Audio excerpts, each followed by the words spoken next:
ونصلي ونسلم على رسوله الكريم أما بعد فأعوذ بالله من الشيطان الرجيم بسم الله الرحمن الرحيم قلنا يا نار كوني بردا وسلاما على إبراهيم صدق الله مولانا العظيم وصدق رسوله النبي الأمين الكريم إن الله وملائكته يصلون على النبي يا أيها الذين آمنوا صلوا عليه وسلموا تسليما اللهم صل وسلم على سيد الأنبياء والمرسلين وعلى آله الطيبين وأصحابه الطاهرين أجمعين الصلاة والسلام عليك يا سيدي يا رسول الله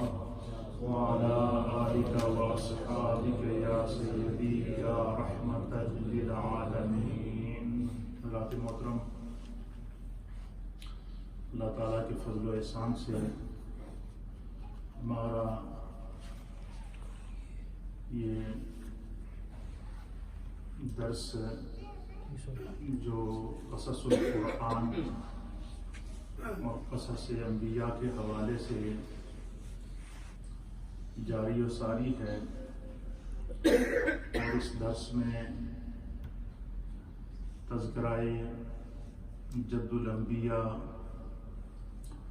حضرت سیدنا ابراہیم علی نبینا علیہ الصلاۃ والسلام جاری ہے، اور آپ تمام حضرات نے پوری محبت سے اس پورے پروگرام کو نہ صرف سن رہے ہیں بلکہ اللہ کے فضل و احسان سے ہمارا یہ پروگرام سوشل میڈیا کے ذریعے تقریباً 3 رمضانوں سے مسلسل، پہلے ہم نے خلاصہ قرآن، پھر تفسیر قرآن، اور اب قصص القرآن. قرآن کے اندر علوم اور معارف کا ایک سمندر ہے، جس ایک ٹاپک کو آپ لے لو قرآن آپ کی رہنمائی کرتا رہے گا. حضرت ابراہیم علیہ السلام کی پیدائش کے مناظر میں نے آپ کی خدمت میں پیش کیے تھے کل، اور یقیناً آپ کو یاد ہوں گے، اور قرآن کریم فرقان مجید کی جن آیات اور جن صورتوں میں حضرت سیدنا ابراہیم علیہ السلام کا تذکرہ کیا گیا وہ میں نے آپ کی خدمت میں بیان کیا تھا. اللہ تعالیٰ نے حضرت سیدنا ابراہیم علیہ السلام کو، کیونکہ آپ کے وجود سے آگے اللہ نے نسل انبیاء پوری چلائی ہے، بنی اسرائیل میں جتنے انبیاء پیدا ہوئے ہیں وہ بھی آپ کی اولاد میں سے ہیں، اور جناب سید العالمین محمد رسول اللہ صلی اللہ تعالیٰ علیہ وسلم جو حضرت سیدنا اسماعیل علیہ السلام کی اولاد سے پیدا ہوئے، یہ بھی حضرت اسماعیل علیہ السلام کی اولاد میں سے ہیں. تو گویا آپ کی جو ذات ہے وہ مجمع البحرین ہے. مجمع البحرین اس عربی اصطلاح میں اس جگہ کو کہتے ہیں کہ جس جگہ پہ آ کر 2 سمندر مل جائیں، جہاں پہ 2 سمندروں کو مل جائیں اس کو عربی میں کہتے ہیں مجمع البحرین. اور ہمارے ہاں کشمیر میں ایک جگہ ہے مظفر آباد ہے. مظفر آباد میں جو شہر ہے، مظفر آباد شہر سے جیسے ہی باہر نکلیں تو مظفر آباد شہر کے اوپر جو دریا ہیں وہ 2 دریا گٹھیا کر لیتے ہیں.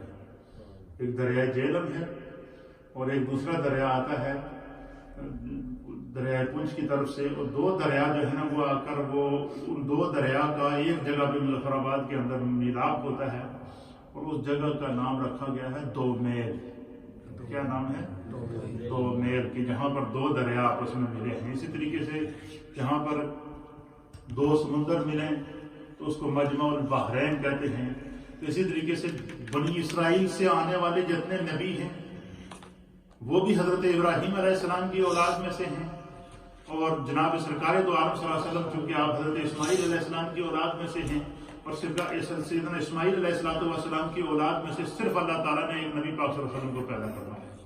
تو گویا آپ کی انفرادیت کو اللہ تعالیٰ نے نسل ابراہیمی کے اندر بھی اللہ تعالیٰ نے نبی پاک صلی اللہ علیہ وسلم کی جو انفرادیت ہے اس کو قائم رکھا ہے. تو آپ کی ذات اس اعتبار سے آپ کو جد الانبیاء کہتے ہیں، اور بعض مفسرین نے آپ کو ابو الانبیاء کہا ہے، انبیاء کے والد، انبیاء کے بعد. اسی طریقے سے جب حضرت ابراہیم علیہ السلام باہر آئے تو آپ کا جو چچا تھا اس کا نام تھا آزر. کیا نام تھا؟ قرآن حکیم فرقان مجید میں اس طریقے سے ان کو اس واقعے کو بیان کیا ہے سورہ مریم کے اندر، اذ قال لأبیہ یا اذ قال ابراہیم لأبیہ آزر. یہ سورہ ابراہیم کے اندر یہ جو ہے وہ دوسری صورت کے اندر ہے. میں ابھی حوالہ دیکھ کے آپ کو بتاتا ہوں کہ قرآن پاک کی یہ آیت ہے کہ اللہ تعالیٰ نے کیا فرمایا کہ اذ قال ابراہیم لأبیہ آزر، کہ ابراہیم علیہ السلام نے اپنے باپ آزر سے کہا. اب یہاں اس سے بعد مفسرین نے یہ کہا کہ کیا آزر ابراہیم علیہ السلام کا والد تھا؟ تو مفسرین نے لکھا کہ نہیں، حضرت ابراہیم علیہ السلام کے والد کا نام آزر نہیں تھا، آپ کے والد کا نام طارق تھا. کیا نام تھا؟ عربی زبان کے اندر اب کا لفظ چچے کے لیے بھی استعمال ہوتا ہے، دادے کے لیے بھی استعمال ہوتا ہے. جیسے کہ نا فلاں شخص کے آبا و اجداد. آبا و اجداد کا معنی کیا ہے؟ اس کے جو والدین اور اس کی جو نسل جس سے وہ تعلق رکھتا ہے. اسی طریقے سے آپ نے دیکھا ہوگا کہ اس کو آسان سمجھنے کے لیے ہمارے اپنے معاشرے کے اندر جو چچا ہوتا ہے یا تایا ہوتا ہے اس کو چچا ابو کہتے ہیں یا تایا ابو کہتے ہیں یا چھوٹا ابو کہتے ہیں یا بڑا ابو کہتے ہیں. اس طرح استعمال کرتے ہیں یا نہیں کرتے ہیں. اسی طریقے سے جو یہاں پر جو ہے وہ حضرت ابراہیم علیہ السلام نے جو آزر کو مخاطب کیا، آزر جو آپ کا چچا تھا یہ بت بنانے والا تھا. یہ بت بناتا تھا، بڑا بتوں کا کاریگر تھا، اور بت بنا کے یہ اپنے بچوں کو اور دیگر لوگوں کو بیچ دیتا تھا کہ جا کے بازار میں ان بتوں کو بیچو. اب حضرت ابراہیم علیہ السلام کے والد کے بارے میں بعض مفسرین نے لکھا ہے کہ آپ ابھی غار میں ہی تھے تو آپ کے والد فوت ہو گئے تھے، اور بعض نے یہ قول لکھا ہے کہ آپ کے جو والد طارق تھے وہ ابھی آپ ماں کے پیٹ میں ہی تھے تو فوت ہو گئے تھے. مختلف روایات مختلف ہیں. تو حضرت ابراہیم علیہ السلام جب غار سے باہر آئے تو انہوں نے دیکھا کہ ان کا جو کیونکہ حضرت ابراہیم علیہ السلام کے بارے میں آپ کے سراپے کے بارے میں مفسرین نے لکھا کہ آپ انتہائی خوبصورت تھے، مجمع البحرین تھے. ذرا پوری اللہ نے انبیاء کی نسلیں ساری ان کے وجود سے کائنات میں پھیلائی ہیں، اور پھر آپ کی پیشانی میں نور محمدی صلی اللہ تعالیٰ علیہ وآلہ وسلم چمکتا ہوا نظر آ رہا تھا، اور آپ کی شکل و شباہت حضرت آدم علیہ السلام سے ملتی تھی. اور آپ کی جو اہلیہ محترمہ تھی حضرت سارہ، ان کے بارے میں مفسرین نے لکھا ہے کہ وہ حضرت حوا کی بالکل مشابہ تھی، اور وہ اتنی حسین و جمیل خاتون تھی کہ اس پورے علاقے کے اندر اور اس دور کے اندر حضرت سارہ سے زیادہ حسین و جمیل کوئی خاتون نہیں تھی. اور حضرت سارہ کے بارے میں مفسرین نے لکھا ہے کہ ایک تو یہ کہ وہ آپ کی چچا زاد بہن تھی، ایک روایت یہ ہے. دوسری روایت یہ ہے کہ جو وہاں کا بادشاہ تھا وہ ان کی بیٹی تھی، شہزادی تھی. یہ مختلف اس کی روایات ہیں. تو حضرت ابراہیم علیہ السلام کے جو والد تھے وہ طارق ان کا نام تھا، تو آپ کا جو چچا تھا اس کا نام آزر تھا. اس لیے کہ وہ اور اس کی تصدیق کہاں سے ہوتی ہے؟ کیونکہ وہ بت پرست تھا، آپ پر ایمان نہیں لایا تھا، اور یہ بات متحقق ہے. قرآن نے بھی اس طرف اشارہ فرمایا ہے. تو مفسرین نے لکھا ہے کہ یہ آزر آپ کا چچا تھا، آپ کا والد نہیں تھا. عربی میں اب کا لفظ والد کے لیے استعمال ہوتا ہے.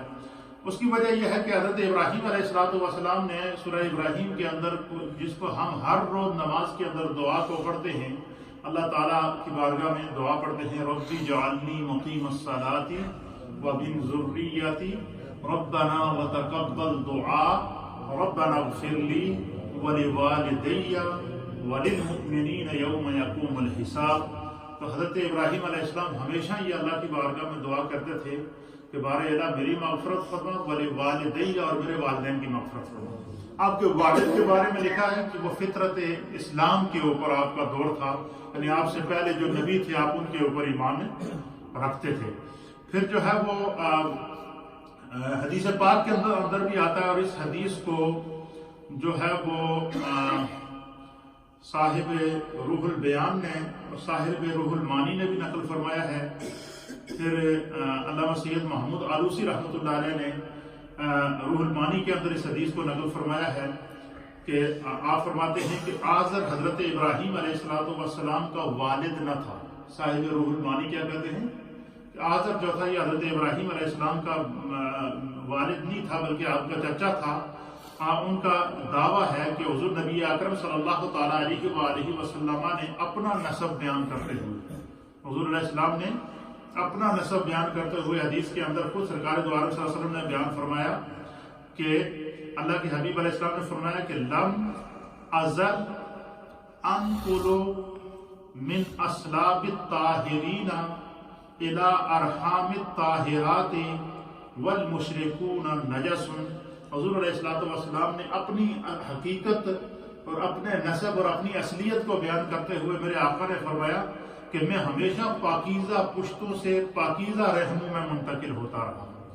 اللہ تعالیٰ نے مجھے ہمیشہ حضور علیہ السلام نے فرمایا کہ میرے والد عبداللہ سے لے کر حضرت آدم علیہ السلام تک جتنا میرا سلسلہ نسب ہے، حضور نے فرمایا کہ سارے کے سارے جو ہے یہ پاکیزہ نسب تھے، پاکیزہ لوگ تھے اور صاحب فطرت لوگ تھے، اور اپنے اپنے دور کے انبیاء پر آپ کا ایمان تھا. تو سرکار دو عالم صلی اللہ علیہ وسلم نے فرمایا کہ میں پاکیزہ نسبوں سے پاکیزہ رحموں کے اندر پاکیزہ پشتوں سے پاکیزہ رحموں میں منتقل ہوتا رہا. اور پھر اللہ کے حبیب علیہ السلام نے فرمایا کہ وَالْمُشْرِكُونَ نَجَسٌ، بے شک جو لوگ شرک کرتے ہیں وہ انتہائی ناپاک لوگ ہیں. شرک جو ہے وہ ناپاکی ہے، نجس ہے. اسی طریقے سے حضرت ابراہیم علیہ السلام نے ہمیشہ دعا کی ہے، یہ بھی اس چیز کی علامت ہے کہ ربنا اغفر لی ولوالدی وللمؤمنین یوم یقوم الحساب، کہ اللہ میری مغفرت فرما اور میرے والدین کی مغفرت فرما. تب علماء نے لکھا کہ اگر ابراہیم علیہ السلام کے والدین مشرک ہوتے نعوذ باللہ، یا آپ کے والدین شرک کرتے یا بت پرست ہوتے، تو آپ ان کی مغفرت کی کیسے دعا؟ مشرک کے لیے، کافر کے لیے تو مغفرت کی دعا الاؤ نہیں ہے. آپ ان کی ہدایت کی دعا کر سکتے ہیں، درجات کی بلندی کی یہ دعا کر سکتے ہیں کہ اللہ ان کو ہدایت دے تاکہ یہ اسلام کی طرف آ جائیں. تو حضرت ابراہیم علیہ السلام کی یہ جو دعا ہے ربنا اغفر لی ولوالدی، یہ بھی اس بات کی علامت ہے کہ آپ کے جو والدین تھے جو ہے وہ کیا تھے؟ مومن تھے. آپ کی والدہ کے بارے میں تو یہ باقاعدہ مشہور ہے کہ آپ کی والدہ آپ کے اوپر اس وقت جو ہے وہ انہوں نے آپ کے اوپر تو ایمان اس وقت لے آئی تھی جب وہ آپ پیدا ہوئے اور آپ کی اس حقیقت کو دیکھا. ان کی حقیقت ان کے سامنے تھی، لیکن جب ان کو پتہ چل گیا کہ حضرت ابراہیم علیہ السلام اللہ کے نبی ہیں تو وہ آپ ان پر اعلانیہ طور پر ایمان لائی. اور آپ نے اپنے ایمان کا اعلان بھی آپ کی والدہ نے کب کیا؟ اللہ اکبر. آپ سنیں گے آپ کا ایمان تازہ ہو جائے گا کہ جب آپ کو نار نمرود کے اندر ڈالا گیا حضرت ابراہیم علیہ السلام کو، یہ آگے واقعہ میں اس کو تفصیل سے بیان کروں گا. تو حضرت ابراہیم علیہ السلام کی والدہ کہنے لگی ابراہیم علیہ السلام سے کہ میں تم سے ملنے کے لیے آگ میں آ رہی ہوں، اللہ سے دعا کرنا کہ آگ مجھے جلائے نہ. آپ نے دعا کی اور آپ حضرت ابراہیم علیہ السلام کو ملنے کے لیے آگ کے اندر چلی گئی، ان کے پاس بیٹھی، ان کی پیشانی کو چوما، آپ پر ایمان لائی. وہاں سے جو ہے وہ اس آگ سے پھر باہر تشریف لائیں، جو ہے وہ آگ نے ان کو نہیں جلایا. حتیٰ کہ یہاں تک مفسرین نے لکھا ہے کہ اس آگ جن زنجیروں کے ساتھ باندھ کر انہوں نے حضرت ابراہیم علیہ السلام کو منجنیق کے ذریعے آگ کے اندر پھینکا، جب آگ کے اندر ابراہیم علیہ السلام کو ڈالا گیا، اللہ تعالیٰ قرآن کے اندر اس منظر کو بیان فرماتا ہے کہ اللہ نے آگ کو حکم دیا کہ یا نار کونی بردم و سلاما علی ابراہیم، اے آگ تیرا کام تو جلانا ہے لیکن آج ابراہیم پر ٹھنڈی ہو جا. کیا ہو جا؟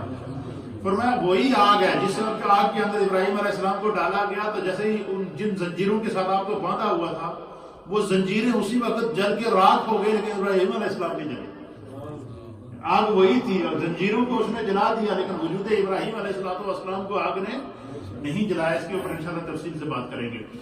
جب آپ باہر آئے غار سے، آپ کا چچا جو تھا آزر، وہ بت بناتا تھا، بڑے خوبصورت بت بناتا تھا، بتوں کو بیچتا تھا، لڑکوں اپنے بچوں کو بھیجتا تھا جا کے بازار میں بتوں کو بیچو تو اس کو حضرت ابراہیم علیہ السلام سے بہت پیار کرتا تھا، بہت پیار کرتا تھا، کیونکہ بہت ہی حسین و جمیل تھے، خوبصورت تھے، اور یہ اس کو پتہ چل گیا تھا کہ یہ اتنا عرصہ غار میں رہے اور اللہ نے ان کی حفاظت کی ہے، تو وہ ایک یعنی اس پہ یہ بات حقیقت واضح تھی کہ حضرت ابراہیم علیہ السلام عام بچوں کی طرح نہیں ہے، یہ کوئی خاص ان کے اوپر جو ہے وہ کرم ہے، تو ان کے ساتھ بہت محبت کرتا تھا۔ اس نے ایک دن حضرت ابراہیم علیہ السلام، چھوٹی عمر ہے، 10-12 سال عمر ہے، آپ نے ابراہیم علیہ السلام کو کہا کہ تیرے یہ چچا زاد بھائی ہیں، سارے جاتے ہیں بت بیچتے ہیں اور ان کو پیسے ملتے ہیں، تو بھی ایک بت لے جا اور تو بھی جا کر بیچ۔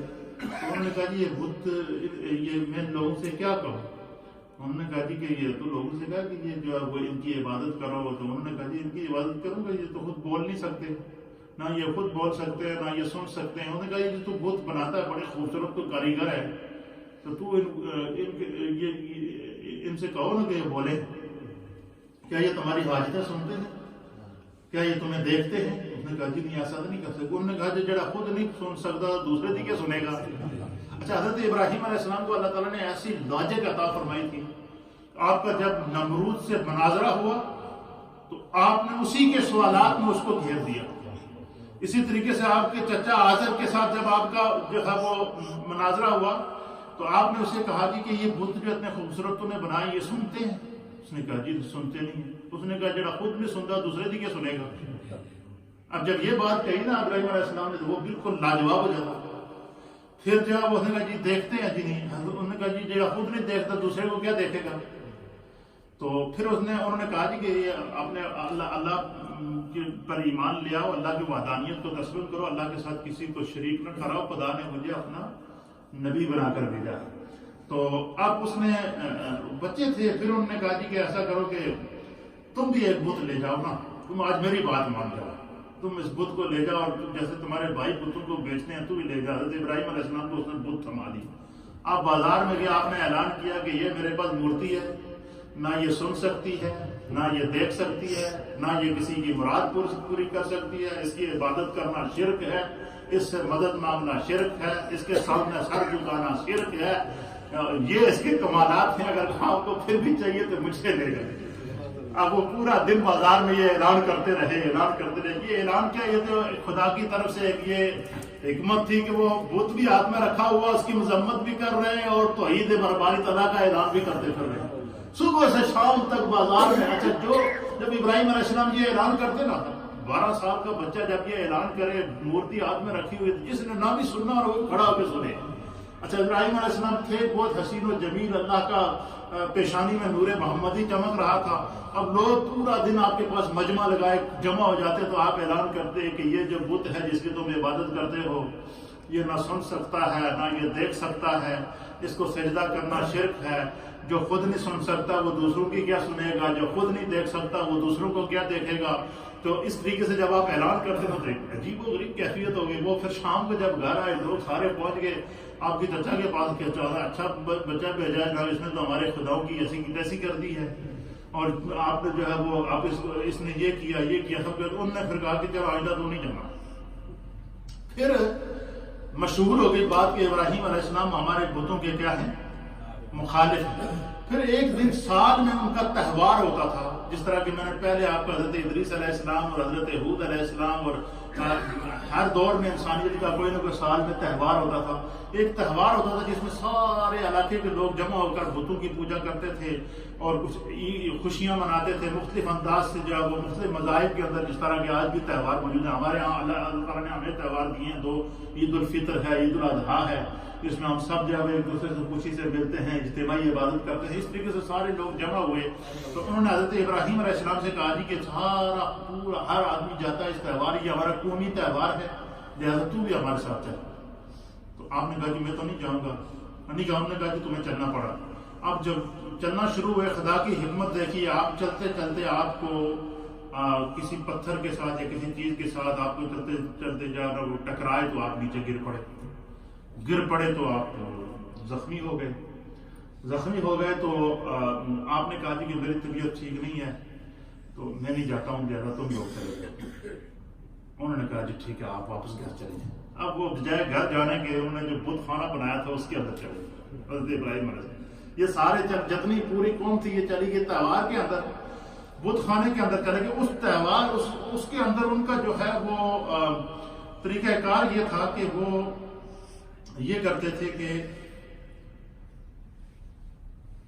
اس تہوار میں جانے سے پہلے انہوں نے اس بت خانے کے اندر جتنے بت رکھے تھے ان بتوں کے سامنے وہ طرح طرح کے کھانے، طرح طرح کی مٹھائیاں، طرح طرح کی جو وہ چیزیں جو اس دور کے اندر جو اس دور کی سوغات تھیں وہ تیار کر کے ان بتوں کے سامنے رکھ کرنا۔ تو پھر جب یہ سارے چلے گئے تہوار کے اندر، تو حضرت ابراہیم علیہ السلام جو ہے وہ آپ چلے گئے اس بت کے اندر، بت خانے کے اندر۔ بت خانے کے اندر آپ گئے تو آپ نے دیکھا کہ اس کے اندر مفسرین نے لکھا کہ 90 بت ہیں۔ کتنے؟ 90 چھوٹے چھوٹے بت ہیں اور ان میں ایک ان کا بڑا بت ہے۔ ہر ایک کے آگے انہوں نے مٹھائیوں کے تھال رکھے ہوئے ہیں، طرح طرح کے کھانے بنا کے رکھے ہوئے ہیں۔ حضرت ابراہیم علیہ السلام نے سب سے پہلے جا کے ان بتوں کو کہا کہ جڑے تہاڈے سامنے طرح طرح دی خوراکاں آئی ہیں، کھاؤ نا انہوں، کھاندے کیوں نہیں ہو؟ آپ نے ان کو مخاطب کیا بتوں کو کہ ان کو کھاؤ۔ کیا کھاتے ہو؟ پھر آپ نے ایک کلاڑا لیا۔ مفسرین نے لکھا ہے کہ آپ کے پاس ایک کلاڑا تھا، اس کلاڑے کو لے کر حضرت ابراہیم علیہ السلام آگے بڑھے اور آپ نے وہ بتوں کو، کسی بت کا کان کاٹا، کسی کا بازو کاٹا، کسی کی ناک کاٹی، کسی کی ٹانگ کاٹی، اور اس طرح ہر ایک بت کو جو اس کو آپ نے کاٹا۔ کاٹنے کے بعد یہ کیا جی کہ وہ جتنے ہر بت کے آگے تھال رکھے ہوتے ہیں مختلف قسم کے، ان سارے تھالوں کو ایک جگہ جمع کر کے بڑے بت کے آگے رکھتے، بڑے بت کو کچھ نہیں کہا، اور ان سب بتوں کو کسی کی گردن کاٹ دی، کسی کی ناک کاٹ دی، کسی کا ہاتھ کاٹ دیا، کسی کی ٹانگ کاٹ دی، اور کاٹنے کے بعد وہ جو کلاڑا تھا نا وہ بڑے بت کے گلے میں ڈال کر وہ تھال مٹھائیوں کا کھانوں کا بڑے بت کے آگے رکھ کے آپ آ گئے، واپس آ گئے۔ جب وہ لوگ واپس آئے تو اب حضرت ابراہیم علیہ السلام جب انہوں نے آ کر دیکھا کہ بھائی یہ تو بڑا مسئلہ ہو گیا، ہمارے بتوں پر حملہ ہو گیا، بتوں کو زخمی کر دیا گیا، بتوں کو قتل کر دیا گیا، شور شرابہ پاپا ہو گیا، پورا علاقہ جمع ہو گیا کہ یہ کس نے کیا ہے۔ پھر انہوں نے کہا جی کہ ایک ہی بندہ ہے جو ان بتوں کی مخالفت کرتا ہے، وہ ابراہیم ہے۔ وہ الگ چھوٹی عمر تھی، آپ کی 12 سال عمر تھی، مفسرین نے لکھا ہے ایک ہی بچہ جو اس نے یہ کام کیا ہو، تو آپ سارے جا حضرت ابراہیم علیہ السلام کو پکڑ کے لے کر آئے بت خانے میں، یہ بتاؤ یہ کام تم نے کیا۔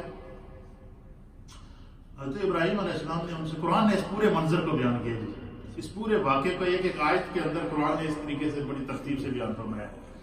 حضرت ابراہیم علیہ السلام نے ان سے کہا کہ بھائی یہ مجھ سے کیوں پوچھتے ہو تم؟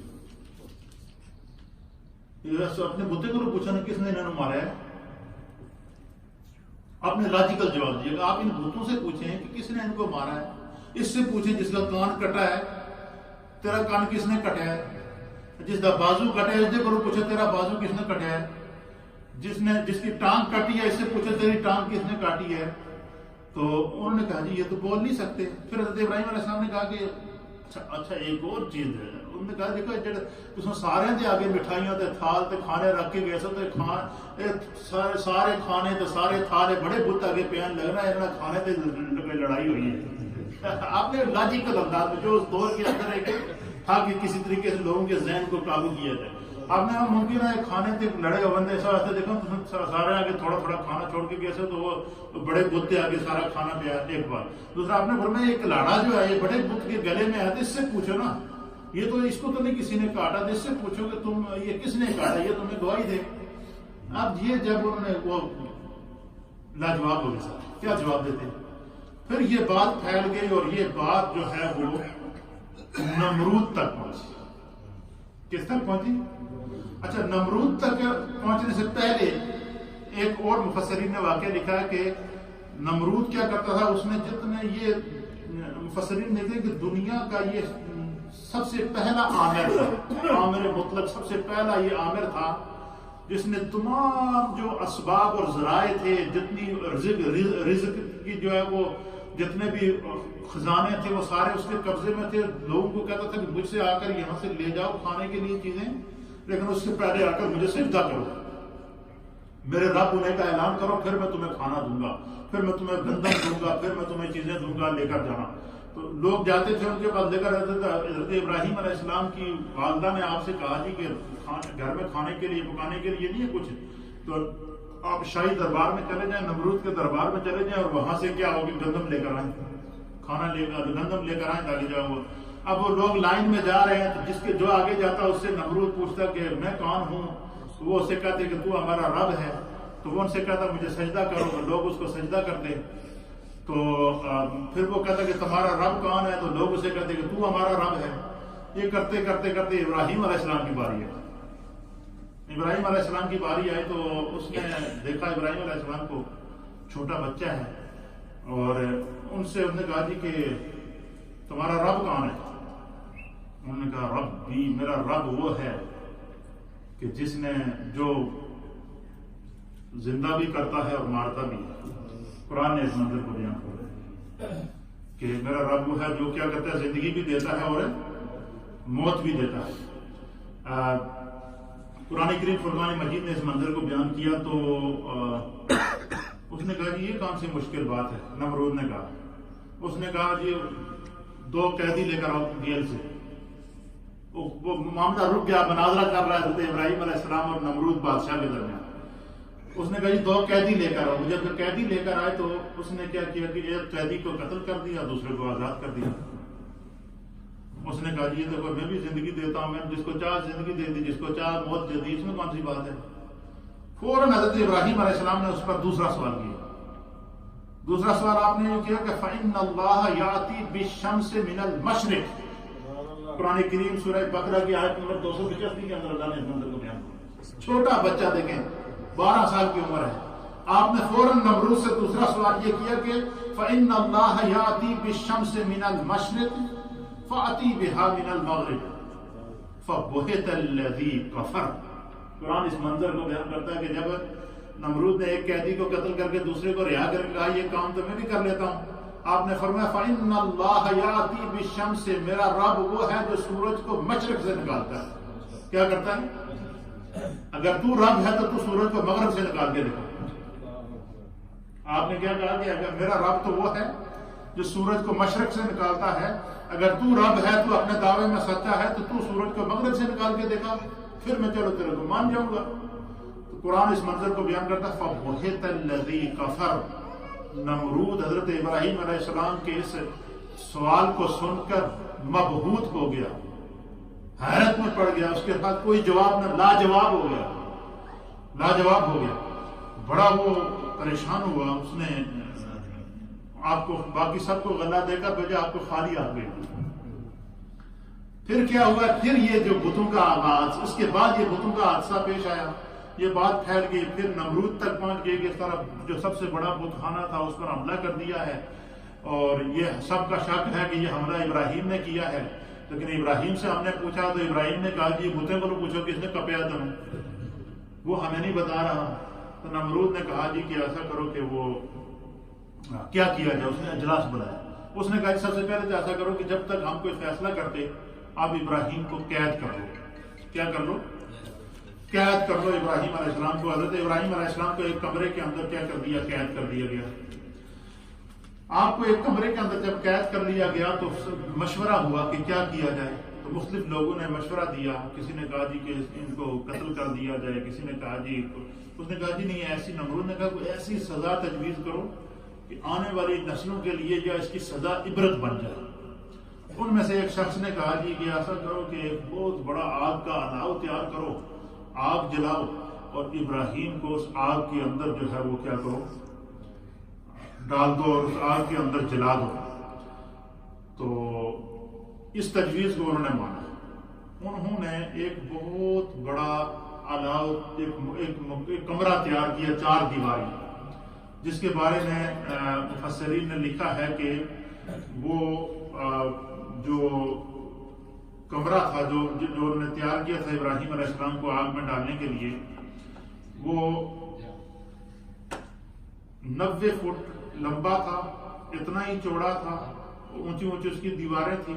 اس کے اندر اس نے کہا جی کہ ہر قسم کی لکڑی جمع کی جائے، اور اس نے کہا کہ جو بندہ اس کے کار خیر میں شامل ہوگا تو وہ اس میں ضرور شامل ہو. تو اس نے پوری باقاعدہ سرکاری طور پر یہ اعلان کیا اس نے کہ ہر بندہ اس کے اندر لکڑی لا کر ڈالے. ہر قسم کی لکڑی اس میں ڈالی گئی. اور صاحب روح المعانی نے لکھا ہے، اسی طرح علامہ فخر الدین رازی رحمۃ اللہ علیہ نے لکھا ہے کہ 40 دن تک وہاں لکڑیاں لا کر جمع کی. لکڑیاں جمع کرنے کے بعد پھر جناب کہا کہ اب ان لکڑیوں کو آگ لگائی جائے. اور لکڑیوں کو جب آگ لگائی گئی تو اس کا شعلہ جو ہے وہ آسمانوں سے باتیں کر رہا تھا. اور اس کی وہ جو الاؤ تھا 45 فٹ وہ آگ کا شعلہ لمبائی پہ تھا، 45 فٹ چوڑائی پہ تھا. اور اسی طریقے سے جو ہے وہ 30 فٹ اس کی چوڑائی تھی اور 45 فٹ اس کی لمبائی اور 45 فٹ اونچائی تھی. اس طرح الاؤ جل رہا تھا، اس میں اور لکڑیاں لا کے ڈال رہے تھے. 40 دن تک اس آگ کو جلایا انہوں نے. 40 دن تک جب آگ بالکل، پہلے آگ کالی تھی، پھر آگ سرخ ہوئی اور پھر آگ نیلی ہو گئی. یہ مفسرین لکھے کہ یعنی مکمل جو وہ اور اس ایریے اوپر سے مفسرین نے لکھا ہے کہ اس آگ کے اس ایریے سے اوپر سے جو پرندہ گزرتا تھا نا وہ بھی جل کے راکھ ہو جاتا تھا. پھر انہوں نے کہا جی کہ اس آگ کے اندر تو بہت زیادہ تپش ہے، اس کے اندر ابراہیم کو ڈالیں گے کیسے؟ تو مختلف مشورے ہوئے تو شیطان نے ان کو مشورہ دیا کہ ایسا کرو کہ ایک منجنیق بناؤ. منجنیق کہتے ہیں کہ جس طریقے سے آپ اس کو یوں سمجھ لیں کہ آج کل جیسے ہمارے یہاں اس ملک کے اندر یا کسی ملک میں کنسٹرکشن ہوتی ہے تو جو بڑی بڑی 10 20 25 منزلہ عمارتیں بناتے ہیں تو اس میں ایک بڑی لمبی سی کرین انہوں نے رکھی ہوتی ہے، لمبا پول اس کے ساتھ لگا ہوتا ہے. اس کے آگے جو ہے وہ انہوں نے وہ چیزیں وغیرہ ڈال کے مال ڈال کے اس کے اوپر چھت کے اوپر لے جاتے ہیں، نیچے لاتے ہیں. اس طرح کی ایک وہ منجنیق بنائی انہوں نے. اس کے اندر جو ہے وہ حضرت ابراہیم علیہ السلام کو زنجیروں کے ساتھ باندھا گیا. اور باندھنے کے بعد جو ہے وہ آپ کو اس منجنیق کے ذریعے آپ کو آگ کے اندر جب ڈالا گیا تو قرآن حکیم فرقان مجید اس منظر کو بیان کرتا ہے کہ حضرت ابراہیم علیہ سورۃ الانبیاء کی آیت نمبر 69 کے اندر کہ جب انہوں نے حضرت ابراہیم علیہ السلام کو اس آگ میں پھینکا تو اللہ تعالیٰ نے وحی نازل کی آگ کے اوپر اور آگ کو حکم فرمایا. سورۃ الانبیاء کے اندر اللہ نے اس منظر کو بیان فرمایا کہ یا نار کونی بردم وسلاما علی ابراہیم، آگ تیرا کام جلانا ہے لیکن آج تو ابراہیم علیہ السلام کو جلائے گی نہیں. ابراہیم پر بردن ٹھنڈی ہو جا، اور ابراہیم علیہ السلام پر ٹھنڈی ہو جا اور ان کو تو جلائے گی نہیں اور ان پر سلامتی والی بن جا. وہ علماء نے لکھا ہے کہ جس وقت اللہ تعالیٰ نے حکم نازل فرمایا کہ یا نار کونی بردن، آگ ٹھنڈی ہو جا، تو روئے زمین پر جتنی آگے جل رہی سب بجھ گئے. یہاں تک مفسرین نے لکھا کہ اس دن کسی بندے نے آگ کے ساتھ کوئی چیز پکائی نہیں، آگ ٹھنڈی ہو گئی. اور پھر آگ کس وقت جلی جب اللہ تعالیٰ نے فرمایا کہ وَسَلَامٌ عَلَىٰ ابراہیم، آگ تو ابراہیم پر سلامتی والی ہو جائے تو پھر لوگوں کی آگے بات جلی ہے. اگر اللہ تعالیٰ ابراہیم علیہ السلام کے ساتھ اس آگ کو مقید نہ کرتا فرمایا روئے زمین تک آگ ٹھنڈی ہی رہتی، پھر آگ گرم نہ ہوتی. تو حضرت ابراہیم علیہ السلام کو جب آگ میں ڈالا گیا تو اللہ تعالیٰ نے جبریل علیہ السلام کو کہا. اس منظر کو مفسرین نے لکھا ہے، قرآن بھی اس منظر کو بیان کرتا ہے کہ زمین اور آسمان کانپ رہے تھے، فرشتے ورطۂ حیرت میں ڈوبے ہوئے تھے. پہلے جب آگ میں ڈالنے کے لیے آپ کو لے جا رہے تھے تو بادلوں کا فرشتہ آپ کے پاس آیا اور اس نے کہا کہ حضور خدا نے تمام روئے زمین کے اوپر بادل برسانے کی ڈیوٹی میری لگائی ہے، آپ اگر حکم فرمائیں تو میں بادل برسا کر اس آگ کو بجھا دیتا ہوں. آپ نے فرمایا میرا رب مجھے دیکھتا ہے، میرا رب مجھے دیکھ رہا. اللہ پر توکل دیکھیے، حضرت ابراہیم علیہ السلام کا ایمان باللہ دیکھیے اور آپ کی اس آزمائش کو دیکھیے. ذرا بدل تصور میں جا کر دیکھیں کیا آزمائش تھی. آپ نے کہا میرا رب مجھے دیکھتا ہے، اس نے اگر مجھے بچانا ہوا تو وہ بچائے گا. میں تم سے جو ہے وہ تم سے مجھے کوئی حاجت نہیں. پھر جبریل علیہ السلام آئے. جبریل علیہ السلام نے آ کر آپ سے کہا جی کہ آپ کو کوئی وہ ہو تو مدد کریں آپ کی کوئی حاجت ہو تو بتائیں. آپ نے فرمایا نہیں, مجھے صرف اپنا میرا رب ہی مجھے بچائے گا. تو پھر اللہ تعالیٰ نے جبریل کو حکم دیا کہ جبریل آپ کو آگ میں پھینکا جا رہا تھا, تو جن زنجیروں کے ساتھ آپ کو باندھا ہوا تھا فرمایا وہ زنجیریں جل گئی, لیکن آگ ابراہیم علیہ السلام پر گلزار ہو گئی.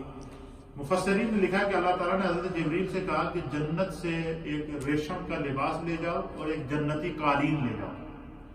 یہ مفسرین, صاحب روح المانی نے بھی اس کو لکھا ہے, صاحب تفسیر کبیر نے بھی لکھا ہے کہ جبریل علیہ السلام ایک جنت سے جو ہے وہ جنتی لباس لے کر آئے جو حضرت ابراہیم علیہ السلام کو پہنایا گیا اللہ کی طرف سے, اور ایک جنتی قالین جس کے اوپر آپ بیٹھے. اس آگ کو اللہ نے آپ کے اوپر گلزار کر دیا. آگ جل رہی ہے, وہ سارے بیٹھے انتظار کر رہے ہیں, خوشیاں منا رہے ہیں کہ ابراہیم جل گئے ہوں گے. یہ آگ ایک دن نہیں, 2 دن نہیں, 40 دن تک جلتی ہے. 40 دن حضرت ابراہیم علیہ السلام کیا رہے, اس آگ کے اندر رہے 40 دن تک. بعض روایات کے مطابق 50 دن تک آپ اس آگ کے اندر رہے. تو آپ جب اس آگ کے اندر بیٹھے تو نمرود کیا کرتا تھا, نمرود اپنے محل کے اوپر کھڑے ہو کر, اس کا محل بہت اونچا تھا, وہ دیکھتا تھا کہ آگ کے اندر کیا ہو رہا ہے. اس نے جب دیکھا منظر تو بڑا عجیب و غریب منظر, آگ کے اندر نور ہی نور ہے. حضرت ابراہیم علیہ السلام ایک خوبصورت نورانی قالین پر تشریف فرما ہے. آپ کے ارد گرد اللہ تعالیٰ نے گلاب کے پھول, نرگس کے پھول اور جتنے پھولوں کی اقسام ہیں پھول آگ کے اندر اللہ نے اگا دیے. آگ کو گلزار بنا دیا. گلزار کے کہتے ہیں پھولوں کے باغ کو, پھولوں کے جو باغیچے ہوتے ہیں ان کو کیا کہتے ہیں, گلزار کہتے ہیں. تو آگ کو اللہ نے کیا کر دیا, گلزار کر دیا. ارد گرد پھول کے پتے پیدا ہو گئے. 40 دن تک آگ جلتی رہی. حضرت ابراہیم علیہ السلام بیٹھے ہیں, آپ کے پاس جو ہے وہ اللہ تعالیٰ نے فرشتہ بھیجا, اور وہ فرشتہ آپ کے ساتھ بیٹھا, آپ کو تسلی دے رہا ہے, تشفی دے رہا ہے, بات چیت کر رہا ہے. اس دوران حضرت ابراہیم علیہ السلام کی والدہ, آپ کی والدہ آپ کے سامنے آئی, اور آپ نے دیکھا کہ ابراہیم علیہ السلام بیٹھے ہوئے, تو آپ نے آواز دی ابراہیم علیہ السلام, آپ نے آواز دی کہ میرے ابراہیم, میں تجھ سے ملنا چاہتی ہوں. اپنے رب سے دعا کر کہ آگ مجھے نہ جلائے, میں آج آگ کے اندر جا کے تجھے ملنا چاہتی ہوں, تاکہ ان منکروں کو پتہ چل سکے کہ اللہ کی توحید کیا ہے. حضرت ابراہیم علیہ السلام نے والدہ سے کہا کہ آپ آ جائیں, آپ کو آگ نہیں جلائے گی. اب دیکھیں کہ انبیاء اکرام کو اللہ تعالیٰ نے کیا اختیار دیا ہے. وہی آگ ہے جس نے زنجیروں کو جلا دیا, وہی آگ ہے جس نے پرندوں کو جلا دیا, وہی آگ ہے جو لوگ اس کی تپش سے اس کے قریب نہیں جا رہے ہیں, لیکن اس کے اندر حضرت ابراہیم علیہ السلام جنتی فرش کے اوپر جنتی قالین پہ بیٹھے ہوئے ہیں. آپ کے ارد گرد فرشتے بیٹھے ہیں, اللہ کا ذکر شروع ہے, تسبیحات شروع ہیں, تحلیلات شروع ہیں. آپ کی والدہ اس آگ کے اندر گئی, اور اس آگ کے اندر آپ کی پیشانی کو چوما, آپ کے ساتھ باتیں کی, پھر آپ اس آگ سے باہر تشریف لے آئی. پھر حضرت ابراہیم علیہ السلام 40 دن کے بعد باہر آئے, تو آپ کے استقبال کے لیے آگے نمرود کھڑا تھا. وہ بادشاہ سارا منظر دیکھ چکا تھا. اس نے حضرت ابراہیم علیہ السلام سے کہا کہ بھائی, میں نے جو اپنے مکان کی, اپنے محل کی چھت سے دیکھا, آپ جو ہے اس آگ کے اندر بیٹھے تھے, نورانی مخلوق آپ کے پاس کوئی نورانی قسم کا ایک شخص بیٹھا تھا, اور ارد گرد پھول تھے, وہ کیا تھا؟ حضرت ابراہیم علیہ السلام نے کہا کہ وہ اللہ کا فرشتہ تھا جو میرے پاس میرا دل بہلانے کے لیے, مجھ سے باتیں کرنے کے لیے آیا تھا. تو اس نے کہا جی کہ میں اب تمہیں کچھ تو نہیں کہتا, کیونکہ میں نے یہ منظر سارا دیکھ لیا ہے, تو بہرحال بہتر یہ ہے کہ تم یہاں سے کہیں اور چلے جاؤ. اس نے کہا جی کہ میں نے یہ منظر دیکھا کر میں چاہتا ہوں کہ یہاں پر جو ہے کوئی جانوروں کی قربانی کروں اس جگہ. تو حضرت ابراہیم علیہ السلام نے کہا کہ قربانی اسی کی اللہ کی بارگاہ میں قبول ہوتی ہے جو اس پر ایمان لاتا ہے. آپ نے پھر اس کو اس حال میں اس بادشاہ اس عامر مطلق کو پھر ایمان کی دعوت دی, اور انہوں نے فرمایا تیری قربانی اللہ کی بارگاہ میں اس وقت تک قبول نہیں ہوگی جب تک تو خدا پر ایمان نہیں لائے گا اور اپنے شرکی عقائد سے توبہ نہیں کرے گا. تو خیر وہ نہیں مانا, لیکن اس نے پھر بھی وہاں مفسرین نے لکھا کہ جانور ذبح کر کے قربانی تھی. پھر حضرت ابراہیم علیہ السلام پر آپ کے چچا زاد بھائی تھے حضرت لوط علیہ السلام, آپ کے چچا زاد بھائی تھے حضرت لوط علیہ السلام, اور حضرت سارا کے بارے میں، حضرت سارا کے بارے میں لکھا ہے کہ ایک تو لکھا ہے کہ آپ کی چچا کی بیٹی تھی، وہ اسی وقت آپ پر ایمان لے آئی، جیسے آپ کو آج کے اندر آپ دیکھا نا جو محفوظ ہیں آپ پر کلمہ پڑھ لیا۔ بعض روایات کے اندر یہ ہے کہ حضرت سارا جو تھی وہ بادشاہ کی شہزادی تھی، بادشاہ کی بیٹی تھی، اور اس نے سارا منظر دیکھ کر آپ پر وہ ایمان لیا۔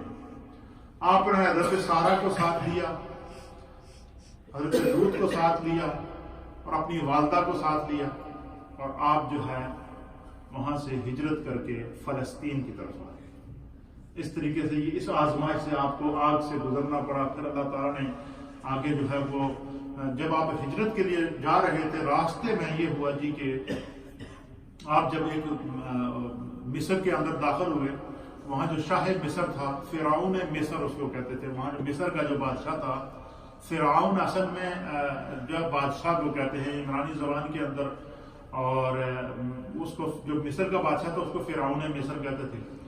تو وہ بڑا ظالم اور جابر بادشاہ تھا۔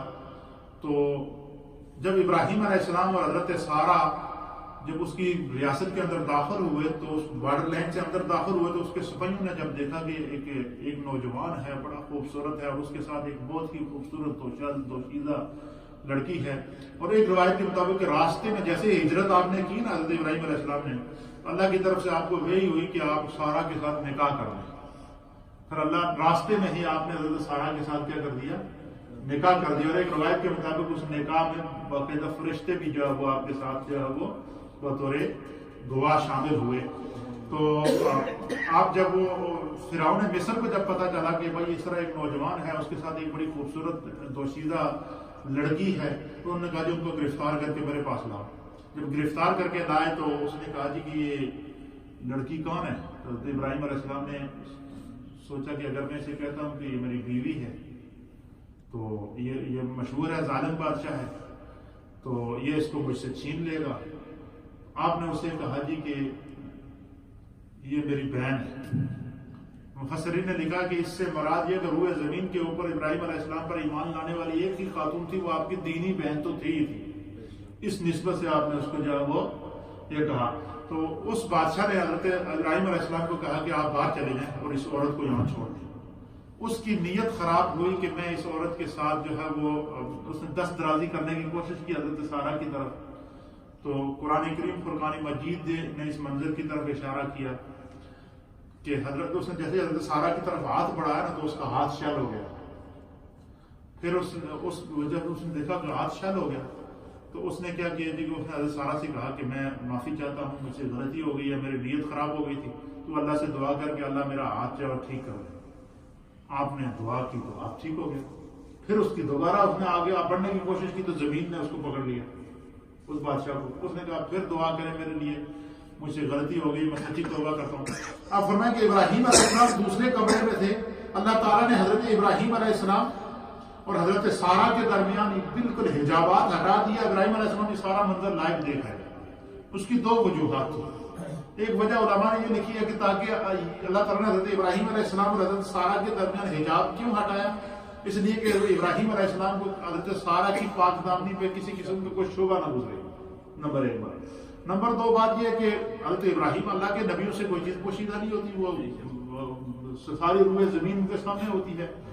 پھر جو ہے وہ اس بادشاہ نے یہ کہا کہ میں سچی توبہ کرتا ہوں۔ اس نے حضرت سارا سے کہا کہ میں تمہیں ایک خادمہ دیتا ہوں۔ ایک روایت کے مطابق اس نے حضرت ہاجرہ کو حضرت سارا کو پیش کیا کہ آپ یہ میں خادمہ آپ کو دیتا ہوں، آپ کی وجہ سے اللہ نے مجھے جو ہے وہ تباہ ہونے سے بچایا ہے، یہ آپ کی خادمہ ہے اور یہ آپ کی خدمت کرتی رہے گی اور آپ اس کو لے جائیں۔ بعض روایت کے مطابق کہ وہ جو حضرت ہاجرہ تھی وہ اس کی لونڈی تھی، اور ایک روایت یہ بھی مفسرین نے لکھی ہے کہ حضرت ہاجرہ اس کی بیٹی تھی۔ وہ اتنا متاثر ہو گیا تھا کہ انہوں نے کہا جی کہ آپ ان کو اپنی خدمت کے لیے لے جائیں۔ پھر آپ چلے گئے، پھر مصر کے اندر آپ رہے عرصہ، فلسطین کے ایریے کے اندر رہے حضرت ابراہیم علیہ السلام۔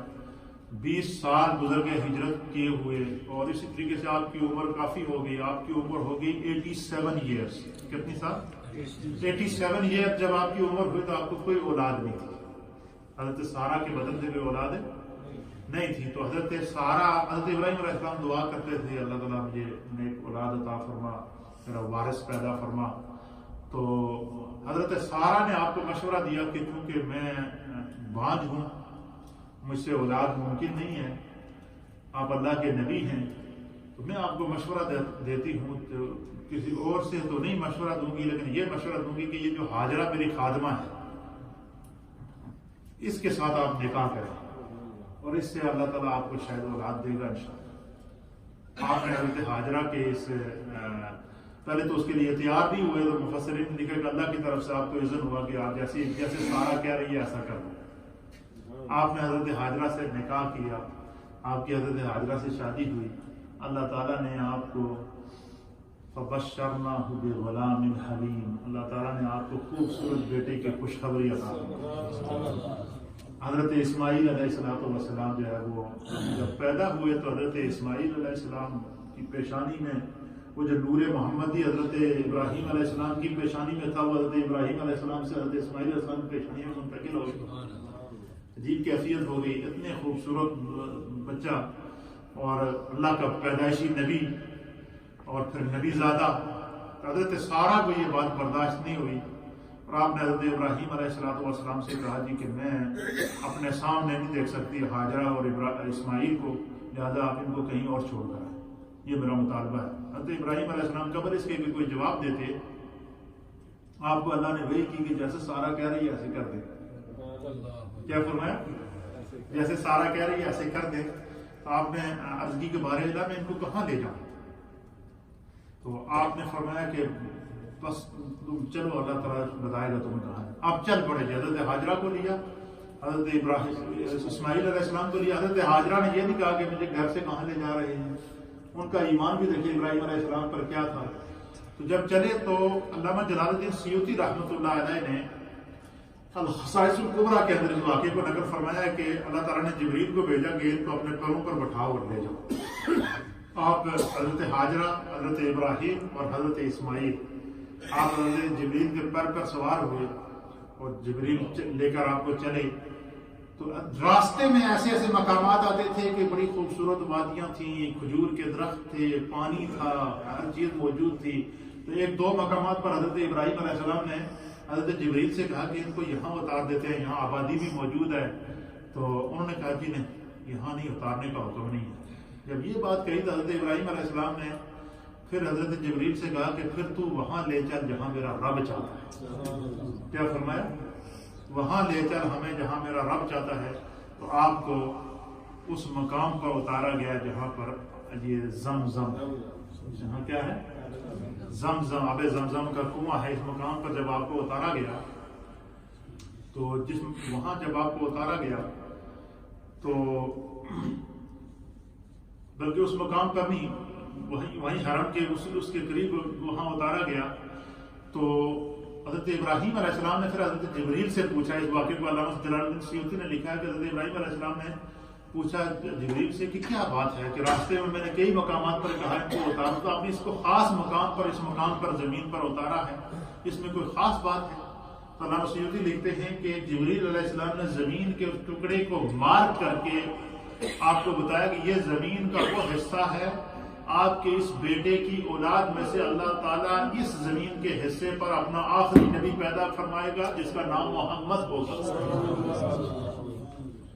پھر آپ وہاں آباد ہو گئے، پھر آپ کے پاؤں سے اللہ تعالیٰ نے پانی کا چشمہ نکالا جسے زمزم ہے، جو روئے زمین کے انسانوں کو سیراب کر رہا ہے۔ اور پھر اللہ تعالیٰ نے پھر حضرت سارہ نے ان سے کہا کہ آپ اللہ کے مستجاب نبی ہیں، اور ہاجرہ بھی چلی گئی ہے اور میں تنہائی محسوس کر رہی ہوں، خدا کے یہاں کسی چیز کی کمی نہیں ہے، آپ اللہ سے دعا کریں کہ اللہ نے جس طرح ہاجرہ کو بیٹا دیا اس طرح اللہ مجھے بھی بیٹا دیا۔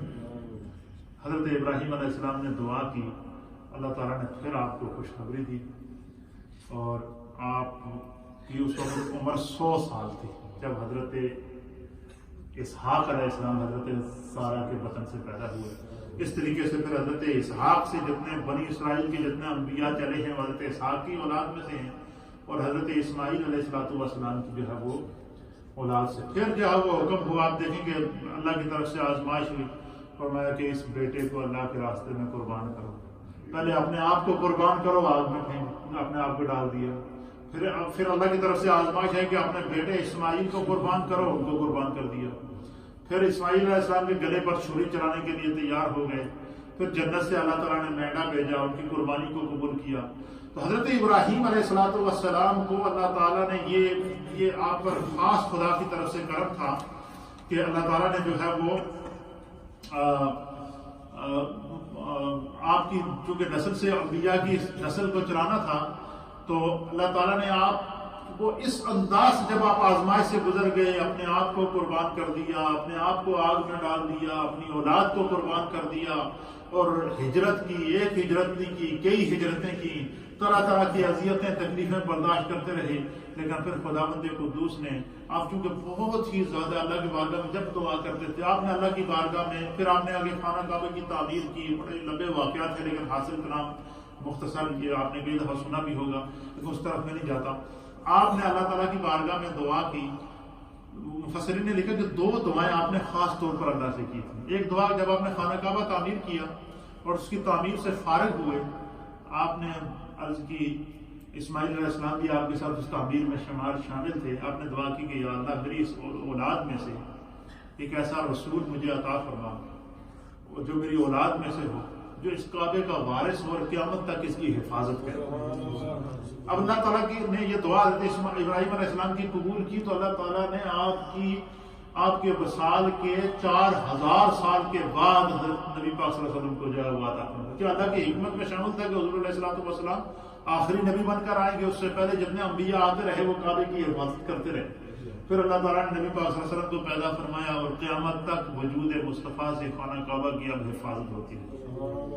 یہ دعا آپ نے ارتقابی کی۔ دوسری دعا آپ نے یہ کی تھی اللہ کی بارگاہ میں کہ یا اللہ میں تیری بارگاہ میں یہ دعا کرتا ہوں کہ وَجَعَلْ لِي لِسَانَ صِدْقٍ فِي الْآخِرِينَ، کہ اللہ میں یہ چاہتا ہوں کہ میری جو آنے والی نسلیں ہیں نا، ان کی زبان پر تو میرا ذکر جاری کر دے۔ حضرت ابراہیم علیہ السلام نے کیا دعا کی اللہ سے کہ میں آگ سے بھی گزرا ہوں، آزمائشوں سے بھی گزرا ہوں، تو نے مجھے اپنا خلیل بھی بنایا ہے، اور میری ہر دعا کو تو سنتا بھی ہے۔ میری ایک دعا ہے کہ یہ زندگی تو عارضی زندگی ہے، ہر ایک نے دنیا کو چھوڑ جانا ہے، لیکن میری قیامت تک آنے والی جو نسلیں انسانی ہیں ان کی زبانوں پر میرا ذکر جاری کر۔ خداوند قدوس نے آپ کی اس دعا کو قبول کیا۔ اللہ کے حبیب علیہ السلام نے جب اللہ کی بارگاہ سے تحفہ نماز لے کر آئے اور ہمیں نماز کا تحفہ دیا، اور حضور علیہ السلام نے فرمایا کہ دن میں 5 مرتبہ جب تم نماز پڑھو گے اور جب بھی تم تشہد میں بیٹھو گے، آخری تشہد میں بیٹھو گے، تو تم درود ابراہیمی پڑھو۔ کیوں؟ یہ وہ دعا جو حضرت ابراہیم علیہ السلام نے دعا کی تھی کہ وَجَعَلْ لِي لِسَانَ صِدْقٍ فِي الْآخِرِينَ، کہ اللہ آنے والی نسلوں کی زبان پر میرا ذکر جاری کر دے۔ تو اللہ تعالیٰ نے یہ درود ابراہیمی کو قیامت تک کے لیے امت کو جاری کر دیا، تذکرہ ابراہیمی کو جاری کر دیا۔ اللہ کے حبیب علیہ السلام حضرت ابراہیم علیہ السلام کا ذکر پوری بڑی محبت کے ساتھ ہے، اور بڑے احترام کے ساتھ اور بڑی الفت کے ساتھ کیا کرتے تھے۔ حضرت ابراہیم علیہ السلام کا تذکرہ اللہ تعالیٰ نے قرآن کی 25 سورتوں کے اندر 63 آیات کے اندر اور اس پورے واقعے کو بیان کر کے یہ بتایا کہ اللہ کے نبیوں کو کن کن آزمائشوں سے گزر۔ اب اس میں جو ہمارے لیے سبق ہے وہ سبق کیا ہے؟ سبق یہ ہے کہ دیکھیں اللہ کے نبیوں کو کن کن آزمائشوں سے گزرنا پڑا، لیکن اللہ پر کامل یقین اور ایمان کو انہوں نے نہیں چھوڑا، اور ان کا ایمان متزلزل نہیں ہوا۔ اس کے اندر آگے بہت سارے معاملات ہیں لیکن اس طرف نہیں جاتے ہیں۔ آپ کو حاصل کرا حضرت ابراہیم علیہ السلام کی سیرت کا ایک سکیچ میں نے آپ کے سامنے پیش کر دی۔ پھر جو ہے وہ ہمارے یہاں لوگ ہوتے ہیں کہ ہم دعائیں مانگ مانگ کے تھک گئے ہیں، ہماری دعائیں قبول نہیں ہوتی۔ حضرت ابراہیم علیہ السلام نے یہ دعا مانگی خانہ کعبہ کی تعمیر کے بعد کہ کعبے کا متولی، کعبے کا وارث میری اولاد میں سے پیدا فرما۔ اللہ تعالیٰ نے حضرت ابراہیم علیہ السلام کی اس دعا کو 4000 سال کے بعد نبی پاک کی صورت میں قبولیت کا اظہار کیا۔